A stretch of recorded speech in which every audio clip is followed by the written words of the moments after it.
Next topic is rectifier. What do you mean by rectifier? It is a device which converts AC into DC. जो बेटा AC को DC में convert करता है उसको हम रेक्टिफायर बोलते हैं। ऐसे एक इन्वर्टर होता है हमारे घर में होता है, वो AC को DC में भी कन्वर्ट करता है और DC को AC में भी। जब लाइट होती है तो इन्वर्टर चार्ज होता है और इन्वर्टर में एक बैटरी लगी हुई होती है, वो AC को DC में कन्वर्ट कर रहा होता है, बैटरी में स्टोर कर रहा होता है एनर्जी को। पर जब लाइट चली जाती है, घर के सारे अप्लायंसेस AC से चलते हैं, तो वो बैटरी DC देती है, बट इन्वर्टर उस DC को किस में कन्वर्ट कर देता है बेटा? AC। तो रेक्टिफायर एक डिवाइस है जो AC को DC में कन्वर्ट करता है। इन्वर्टर एक डिवाइस है जो AC को DC में भी और DC को AC में भी कन्वर्ट कर सकता है, ठीक है। ऑसिलेटर एक डिवाइस है जो DC को AC में कन्वर्ट करता है और बोलते हैं कि जो AC जनरेट करने के काम आता है। ट्रांसफॉर्मर AC को AC ही रखता है, बट ट्रांसफॉर्मर AC को स्टेप अप या स्टेप डाउन कर देता है। ध्यान रखना है, ट्रांसफॉर्मर AC को AC ही रखता है, ट्रांसफॉर्मर AC को स्टेप अप या स्टेप डाउन कर देता है। मतलब 220 वोल्ट को 1000 वोल्ट, 1100 वोल्ट 11000 वोल्ट ये बना सकता है, या 11000 वोल्ट को 200 वोल्ट, 500 वोल्ट, 1000 वोल्ट कुछ भी बना सकता है। वो नंबर ऑफ रेशियो पर डिपेंड करता है। ट्रांसफॉर्मर AC को AC रखता है, AC को DC में कन्वर्ट नहीं करता। ट्रांसफॉर्मर वोल्टेज को अप डाउन करने के काम आता है या करंट को अप डाउन करने के काम आता है। रेक्टिफायर AC को DC में कन्वर्ट करने के काम आता है। ऑसिलेटर DC को AC में कन्वर्ट करने के काम आता है। इन्वर्टर AC को DC में भी कन्वर्ट कर देता है और DC को AC में भी कन्वर्ट कर देता है। उसके बाद यहीं से what is principle of rectifier?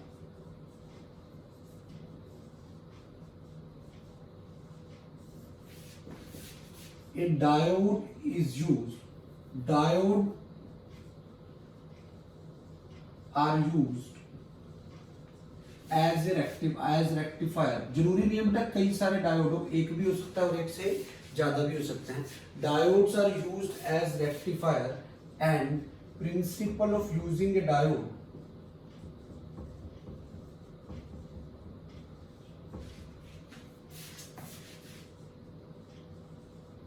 as a rectifier is that if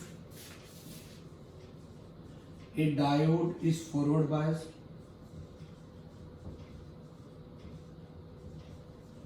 it will conduct, and if a diode is reverse biased, it will not conduct. अगर एक डायोड फॉरवर्ड बायस्ड है तो वो कंडक्ट करेगा, और अगर एक डायोड रिवर्स बायस्ड है तो वो कंडक्ट नहीं करेगा। ये डायोड को एज ए रेक्टिफायर यूज करने का प्रिंसिपल है। हम ऑलरेडी पढ़ चुके हैं, if A diode is forward biased it will conduct and offer slow resistance, but if a diode is reverse biased it will not conduct and offers high resistance. This is the principle of using a diode. ये आपको बेटा ध्यान में रखना है, ठीक है। यहीं से हमने जो रेक्टिफायर पढ़ना है, हमारे पास दो टाइप के रेक्टिफायर जनरली सिलेबस में पूछे जाते हैं। एक हाफ वेव रेक्टिफायर जिसको हम HWR बोलेंगे, एक फुल वेव रेक्टिफायर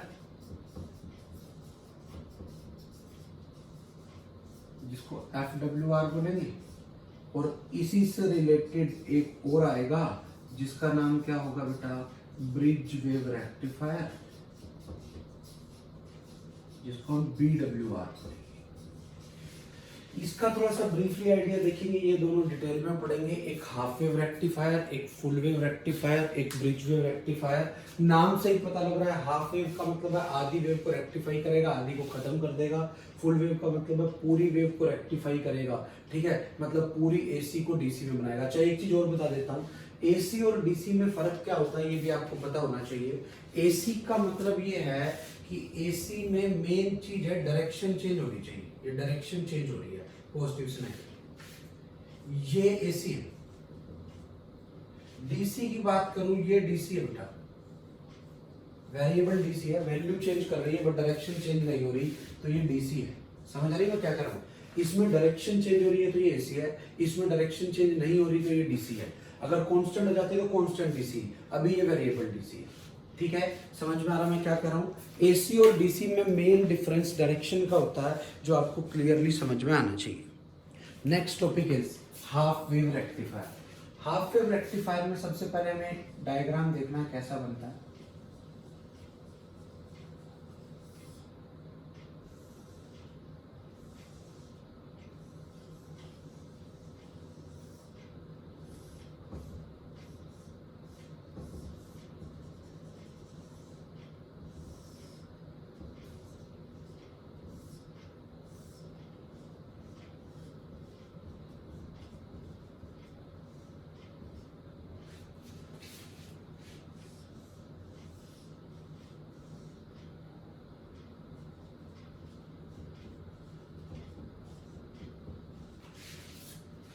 ये बेटा एक ट्रांसफॉर्मर है, देखो ध्यान से, ये ट्रांसफॉर्मर के इस साइड वाले प्राइमरी टर्न्स होते हैं और इस साइड वाले सेकेंडरी टर्न्स होते हैं।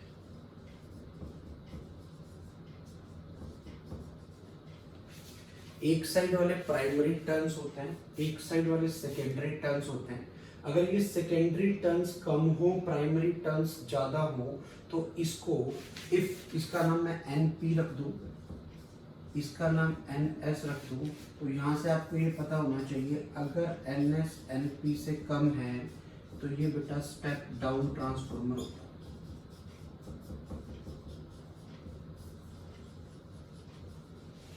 और यही अगर NS NP से ज्यादा है तो ये होता है स्टेप अप ट्रांसफॉर्मर। एक स्टेप डाउन और एक स्टेप अप। ये कौन से वाला है? Step down transformer. Step down transformer की हमें क्यों जरूरत पड़ती है? एक्चुअली मान लो यहाँ से 220 वोल्ट आई, पर अगर डायरेक्ट डालती तो डायोड फूट जाएगा, क्योंकि डायोड की breakdown voltage 20-25 volt, 30 volt, 40 volt तक होती है, पर ये तो ज़्यादा वोल्टेज आ रही है। अगर इनपुट एसी ज़्यादा है तो आपको उसको डाउन करना पड़ेगा, और वोल्टेज को अप या डाउन करने के लिए मैंने आपको ऑलरेडी बताया हुआ है कि हमें स्टेप डाउन ट्रांसफॉर्मर यूज़ करना होता है। इसलिए मैंने स्टेप डाउन ट्रांसफॉर्मर है, कितना कम या ज़्यादा करेगा वो इनकी नंबर ऑफ टर्न्स की रेशियो पर डिपेंड करता है।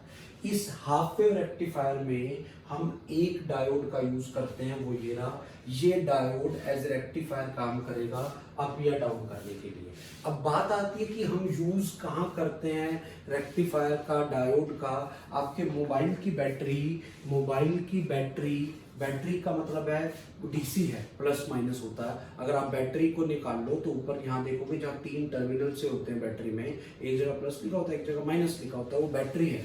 बैटरी मीन्स डीसी है। डीसी मीन्स आपको डीसी से ही चार्ज होगी। डीसी से चार्ज होने का मतलब उसके अंदर कुछ ऐसा डिवाइस लगा हुआ होगा। हमारे घरों में तो एसी आती है जो एसी को किसमें कन्वर्ट कर रहा होगा, डीसी में। तो कंफर्म है उसमें कैसा डिवाइस होगा, पक्का है, डायोड जरूर होगा। वो डायोड एसी को डीसी में कन्वर्ट कर रहा होगा। वो डायोड के कितने कॉम्बिनेशन है वो बाद की चीज है, वो आप हायर इलेक्ट्रॉनिक्स में पढ़ते हो। अभी आपको ये समझ में आना चाहिए कि हम हाफ वेव रेक्टिफायर में एक डायोड को यूज करते हैं जो एज ए रेक्टिफायर काम करता है, और लोड रेजिस्टेंस के अक्रॉस हम आउटपुट लेते हैं। ये एक स्टेप डाउन ट्रांसफॉर्मर हमने किस लिए लगाया है? वोल्टेज को अप या डाउन करने के लिए। ठीक है, तो अब हम इसकी वर्किंग देखते हैं। ये मेरे पास इनपुट एसी, ठीक है, होगा क्या बता, बड़े ध्यान से देखना। During positive half cycle, positive half cycle में ऊपर प्लस आएगा, नीचे माइनस आएगा। क्यों आएगा? ये म्यूचुअल इंडक्शन की वजह से। एक्चुअली जब यहाँ पॉजिटिव हाफ साइकिल आएगी तो करंट सेल्फ इंडक्शन की वजह से उल्टा चलेगा। सेल्फ इंडक्शन की वजह से अपोजिट चलने का मतलब है यहाँ पॉजिटिव आएगा, यहाँ नेगेटिव आएगा, और इससे अगली कॉइल में म्यूचुअल इंडक्शन की वजह से फिर पोलैरिटी चेंज जाती है, तो यहाँ पॉजिटिव आएगा, यहाँ नेगेटिव आएगा। ड्यूरिंग पॉजिटिव हाफ साइकिल ऊपर पॉजिटिव आएगा, नीचे नेगेटिव आएगा, तो ये डायोड डी को क्या होगा? Diode D will be forward biased. Diode D will be forward bias. क्यों फॉरवर्ड हुआ? क्योंकि ऊपर पॉजिटिव आ गया और नीचे कैसा आ गया बेटा? नेगेटिव। तो डायोड डी फॉरवर्ड बायस हो गया। डायोड डी फॉरवर्ड बायस हो गया तो डायोड डी विल कंडक्ट। अब डायोड डी कंडक्ट करेगा। कंडक्ट करेगा तो इसमें से करंट चलेगा, इसमें से करंट चलेगा, तो अब करंट यहां से ऐसे जाएगा। तो क्या हुआ? डी कंडक्ट करेगा, करंट चलेगा, करंट चलेगा तो आउटपुट अक्रॉस आरएल आएगी, विल नॉट बी जीरो। मतलब आउटपुट अक्रॉस आरएल आएगी, आउटपुट आएगी because we equal to I R. तो हमें कुछ ना कुछ आउटपुट मिलेगी। कौन सी हाफ साइकिल में बेटा? Positive half cycle. समझ आ गई मैंने क्या कहा है? अब what will happen during negative half cycle?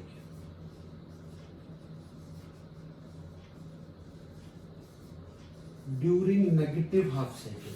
अब अगर मैं नेगेटिव हाफ साइकिल की बात करूं, नेगेटिव हाफ साइकिल में ऊपर तो माइनस आएगा और नीचे प्लस आएगा। अब diode D will be reverse biased and will not conduct. Diode D will be reverse biased and will not conduct. अब diode D reverse biased होगा, conduct नहीं करेगा। conduct नहीं करेगा, diode D conduct नहीं कर रहा तो करंट जीरो होगा। करंट अगर जीरो होगा तो output voltage across RL zero होगी, तो हमें कोई भी आउटपुट नहीं मिलेगी। नेगेटिव हाफ साइकिल में हमें आउटपुट नहीं मिलेगी, पॉजिटिव हाफ साइकिल में हमें आउटपुट मिलेगी। अभी जो हाफ वेव रेक्टिफायर में हमने देखा, तो अगर मैं इसमें इनपुट और आउटपुट की वेव फॉर्म बना के दिखाऊं, अगर मैं ये कहूं कि ये मेरे पास V इनपुट और टाइम में ग्राफ है,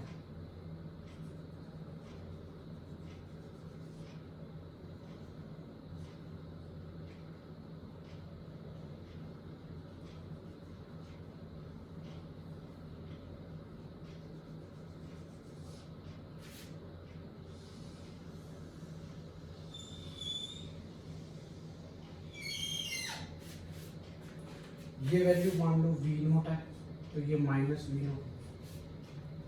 अब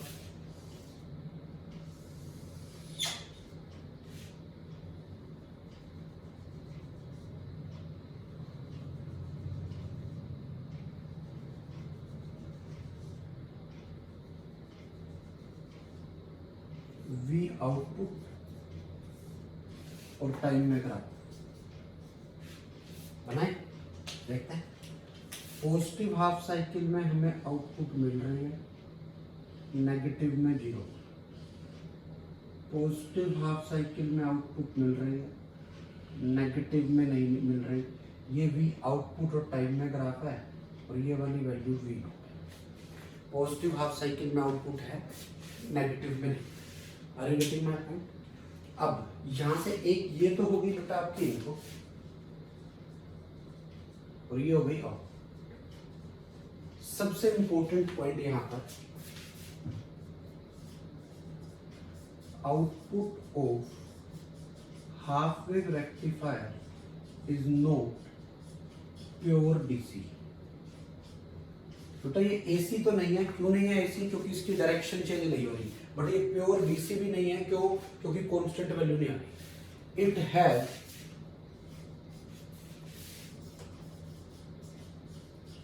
some component of AC in it.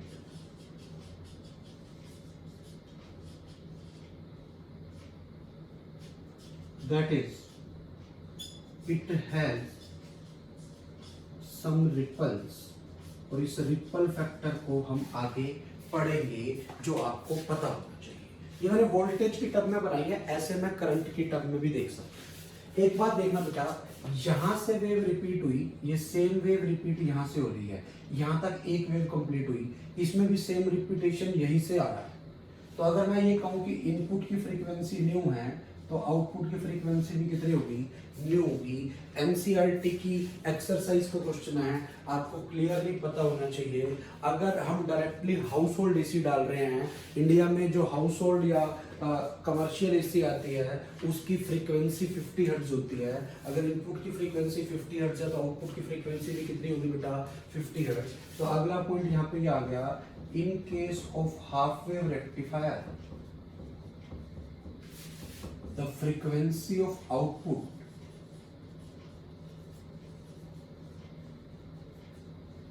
it's same as that of input।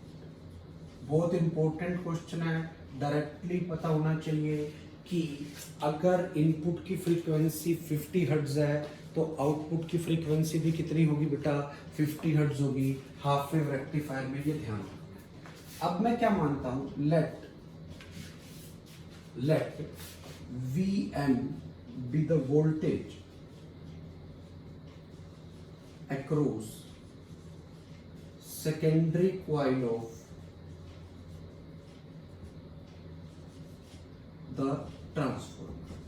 बेटा मान लो हमने वोल्टेज इनपुट में तो कुछ दी थी, तो अब प्राइमरी कॉइल भी है, सेकेंडरी कॉइल भी है। मान लिया मैंने कि Vn is the voltage across secondary coil. तो अब आपके पास डायोड के पास जो इनपुट करंट जा रहा है डायोड के पास, वो कितना करंट जाएगा बेटा, Vm by forward resistance plus load resistance, this will be the current. ये करंट जाएगा, ये करंट जाने का मतलब है Vm by Rf plus Ri। मैंने इस करंट का नाम I नोट रख दिया। अब अगर आप इनपुट करंट की इक्वेशन लिखना चाहो तो इनपुट करंट तो है I note sine omega T,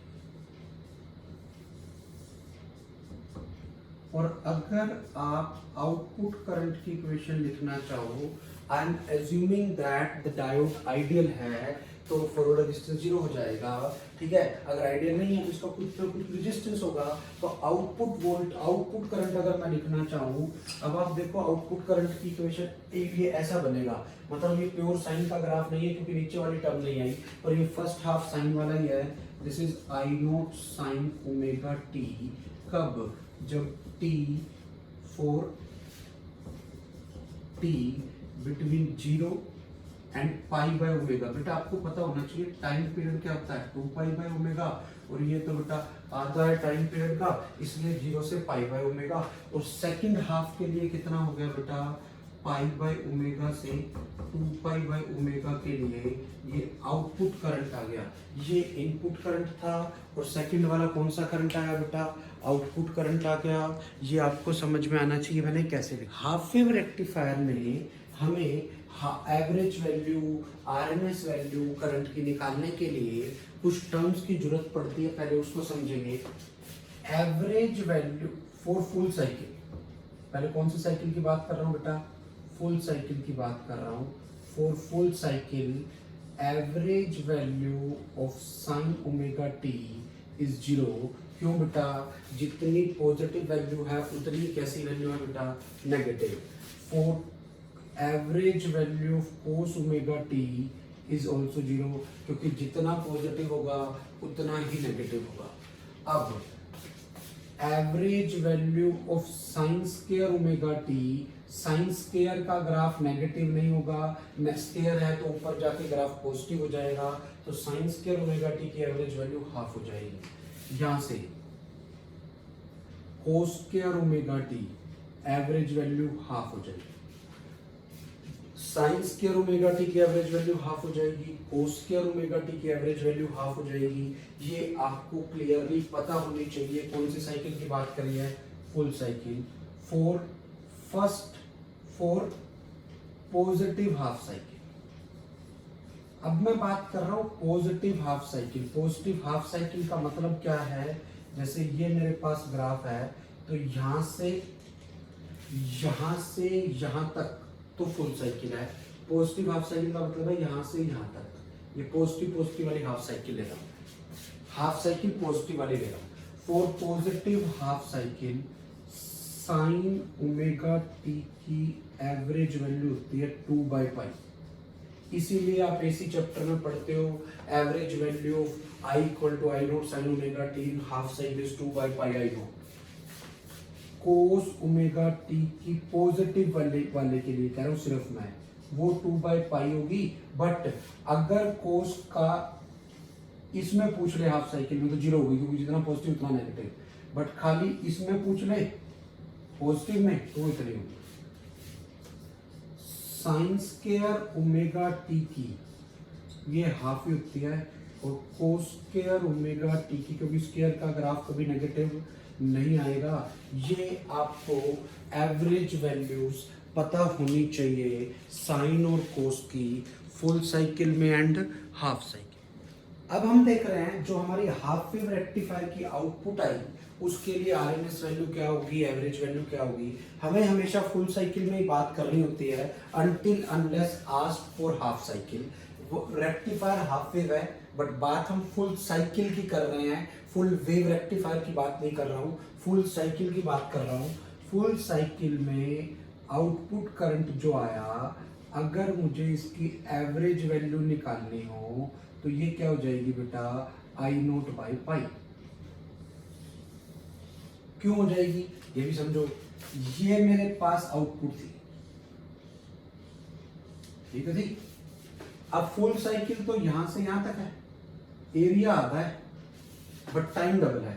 तो जो आधा एरिया का हाफ किया थी 2/i0/पाई, बट टाइम डबल होने से 2 से डिवाइड किया तो इसलिए ऐसा हो गया। आउटपुट की अगर मैं आरएमएस वैल्यू निकालूं, आरएमएस का मतलब रूट मीन स्क्वायर, तो स्क्वायर करूंगा, स्क्वायर का मतलब नेगेटिव वाला ऊपर चला जाएगा, इसमें नेगेटिव है ही नहीं, तो वही एरिया तो आधा हो जाएगा स्क्वायर वाले का, बट टाइम डबल हो जाएगा।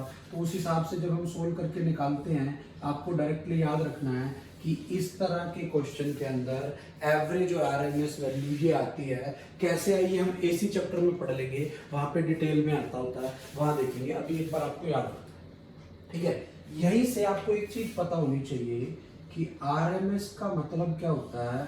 अगर उसमें एसी और डीसी दोनों हैं तो आई आरएमएस इज आई एसी का स्क्वायर प्लस आई डीसी का स्क्वायर। अगर क्योंकि हम देख चुके हैं हाफ वेव रेक्टिफायर के आउटपुट में एसी और डीसी दोनों कंपोनेंट हैं। अगर एसी और डीसी दोनों कंपोनेंट है तो आरएमएस निकालने का मतलब ये होता है। तो यहाँ से अगर मैं आई एसी निकालूं तो आई एसी आ जाएगा मेरा AC component I RMS square minus I DC square. आपको पता होना चाहिए I DC is also known as I average, कई जगह पे आ जाएगा। आई एवरेज से भी आई डीसी का मतलब, आई डीसी का मतलब यही है कि एवरेज वैल्यू निकालनी है। कौन सी वैल्यू निकालनी है बेटा, एवरेज वैल्यू। समझ में आई मैंने क्या कहा है। अब यहाँ से कुछ टर्म्स यूज होती है हाफ वेव रेक्टिफायर के लिए जो आपको समझ में आना चाहिए कि हमारा क्या मतलब है हाफ वेव रेक्टिफायर में, और क्या क्या चीजें पूछी जा सकती है। पहली चीज जो पूछता है, जो सबसे इंपॉर्टेंट है, दैट इज रिपल फैक्टर। अभी हम थोड़ी देर पहले जब हम हाफ वेव रेक्टिफायर की हमने आउटपुट बनाई थी, आउटपुट में हमने ये पढ़ा था it is not completely DC, it has some component of AC in it, that it has some ripples. तो रिपल फैक्टर क्या होता है, it is defined as the ratio of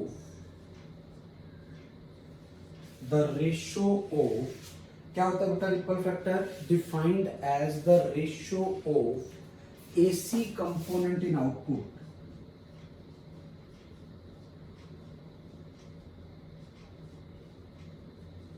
to DC component in output.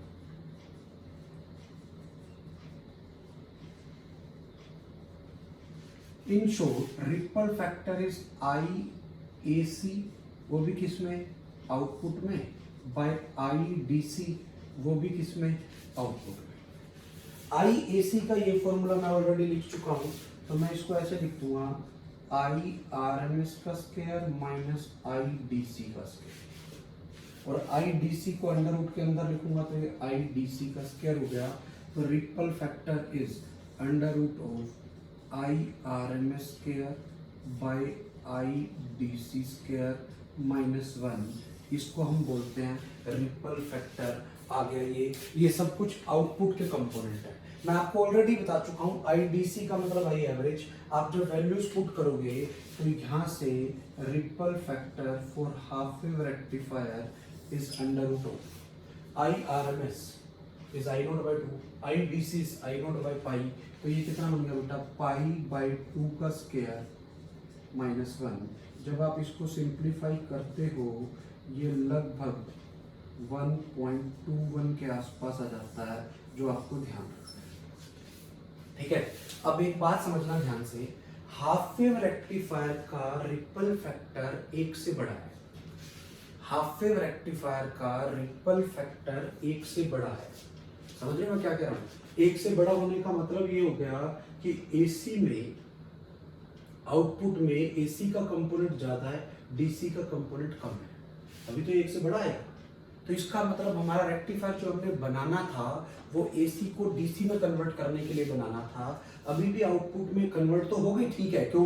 क्योंकि direction change नहीं हो रही, but output में अभी भी एसी का कंपोनेंट ज्यादा है, डीसी का कंपोनेंट कम है। इसलिए हाफ वेव रेक्टिफायर अच्छा रेक्टिफायर नहीं है, क्योंकि इसका रिपल फैक्टर 1 से ज्यादा। सेकेंड टर्म, इसमें जो टर्म पूछी जाती है दैट इज फॉर्म फैक्टर, जिसको हम एफ से लिखते हैं। फॉर्म फैक्टर होता क्या है? ये फॉर्म फैक्टर की अगर मैं बात करूं, form factor is defined as output में जो करंट आया उसकी RMS value by average value, इसकी आरएमएस वैल्यू बाय आउटपुट में जो करंट आया इसकी एवरेज वैल्यू, इसकी रेशियो को हम फॉर्म फैक्टर बोलते हैं। अब अगर आप वैल्यू पुट करके देखो तो ये तो आ गया आई नोट बाई 2, और ये कितना आ गया बेटा, आई नोट बाई पाई। समझ आ रही है क्या कर रहा हूं? आई नोट से आई नोट कट गया, this is pi by 2, this is pi by 2, which can be written as 11 by 7 or 1.57, 11 by 7 or 1.57। समझ में आया बेटा मैं क्या कह रहा हूँ? 11 by 7 क्यों बोला, कैसे आई कैलकुलेशन करके, वो आप इस तरह से निकाल के देख सकते हो वैल्यूज पुट करके। ये जो फॉर्म फैक्टर है ये किसी भी एसी का ये डिसाइड करता है। आप जैसे आपने वोल्टेज पढ़ी है करंट के अंदर 110 वोल्ट, 220 वोल्ट, 440 वोल्ट, आप देखो सारी वोल्टेज 11 की मल्टीपल है। किसकी मल्टीपल है?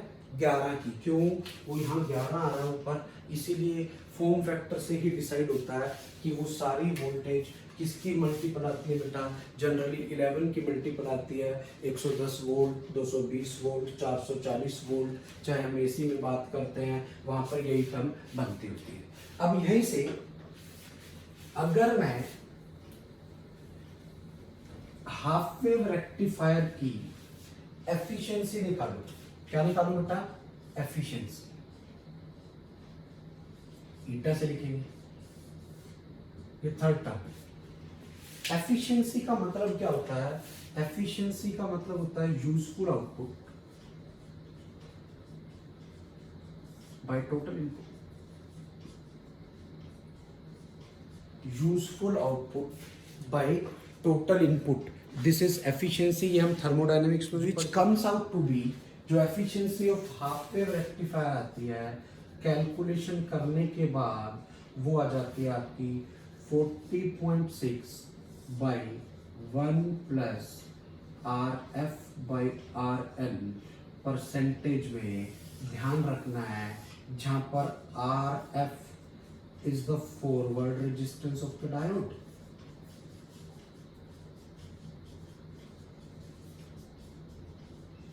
and RL is the load resistance of the diode। वही है बेटा, कैसे किया होगा वही पूरा डिराइव करके। यूजफुल आउटपुट मतलब डीसी आउटपुट, डीसी आउटपुट का मतलब आई डीसी के कंपोनेंट का स्क्वायर इनटू आरएल वोल्टेज हो गई, bye total input means I square total resistance RF plus RL. Simplify करके तो ऊपर भी आरएल आ गया, नीचे आरएफ प्लस आरएल आ गया, आरएल से डिवाइड करोगे तो ये बड़ी टर्म नीचे बनेगी। पूरी वैल्यूज वगैरह पुट करने के बाद, कैलकुलेशन करने के बाद आपको ये तीन टर्म्स हाफ वेव रेक्टिफायर के लिए पता होनी चाहिए। हाफ वेव रेक्टिफायर में एक तो ये तीन टर्म्स का पता होना चाहिए, एक ये पता होना चाहिए हाफ वेव क्यों बोलते हैं, क्योंकि आधी वेव को रेक्टिफाई किया, आधी में आउटपुट जीरो आ गई। तीसरा सबसे इंपॉर्टेंट पॉइंट, अगर इनपुट की फ्रीक्वेंसी न्यू है तो आउटपुट की फ्रीक्वेंसी भी न्यू होगी, ये हाफ वेव रेक्टिफायर में हो। एक पॉइंट और, हाफ वेव रेक्टिफायर की एफिशिएंसी मैक्सिमम कब होगी, वो होगी 40.6%। क्यों होगी ये भी समझना है बेटा। वैसे डिनोमिनेटर 1 से बड़ा है, तो जैसे जैसे ये टर्म बढ़ती जाएगी एफिशिएंसी कम होती जाएगी। अब मैं कह रहा हूँ 40.6% कब आई, या तो ये कह दूं कि आर एफ जीरो है, और या ये कह दूं कि आर एल इन्फिनिटी को टेंड कर रहा है, आर एल बहुत बड़ा, तो ये मैक्सिमम आएगी। अगर यहीं से मैं कह दूं कि हाफ वेव रेक्टिफायर की एफिशिएंसी कब, अगर आर एफ और आर एल बराबर हो जाए तो it comes out to be 20.3%, जो कि बहुत इंपॉर्टेंट है। ये तब है अगर आर एफ और आर एल बराबर हो जाए। समझ में आ रहा है मैं क्या कह रहा हूँ, ये हाफ वेव रेक्टिफायर की एफिशिएंसी के लिए।